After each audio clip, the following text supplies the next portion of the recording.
কান্দি পৌরসভার পৌরকর্মীদের নিয়ে রক্তদান শিবিরের আয়োজন। মুর্শিদাবাদ জেলার কান্দি শহরের কান্দি পৌরসভা ভবনে কান্দি পৌরসভার পৌরকর্মীদের নিয়ে একটি রক্তদান শিবিরের আয়োজন করল কান্দি পৌরসভা কর্মচারী কর্তৃপক্ষ। এদিনের এই রক্তদান শিবিরে মূলত কান্দি পৌরসভার সমস্ত পৌর কর্মচারী রক্তদান করেন এবং এই রক্তদান শিবিরে উপস্থিত হয়েছিলেন কান্দি বিধানসভার কেন্দ্রের বিধায়ক অপূর্ব সরকার, কান্দি পৌরসভার পৌরপিতা জয়দেব ঘটক, কান্দি পৌরসভার সহকারী পৌরমাতা গৌরী সিনা বিশ্বাস, এছাড়া উপস্থিত ছিলেন বিশিষ্ট ব্যক্তিবর্গ।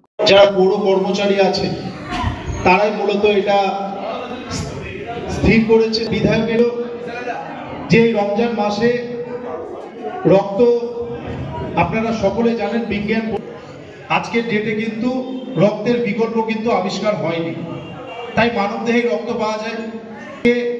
বহু সন্তান সম্ভবা মহিলা অ্যাক্সিডেন্ট অ্যানিমিয়া রোগীদের আমাদের এই মহকুমা হসপিটালে আমাদের জন্য আত্মনাদ করে থাকি।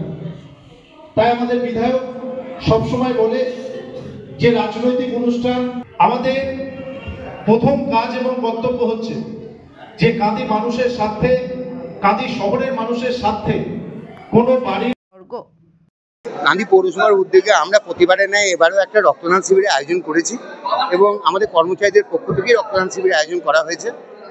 বিভিন্ন আমাদের যারা কাউন্সিলর আছে এবং সর্বোপরি বিধায়ককেও আমন্ত্রণ জানানো হয়েছিল, তিনি আমাদের আমন্ত্রণের সাড়া দিয়েছে। আমাদের প্রায় 100 জন কর্মচারী রক্ত দিতে ইচ্ছুক। দেখা যাক এখন স্বাস্থ্যকর্মীরা কতটা রক্ত নিতে চায়, আপনারা তো দেখছেন নিজের চোখে।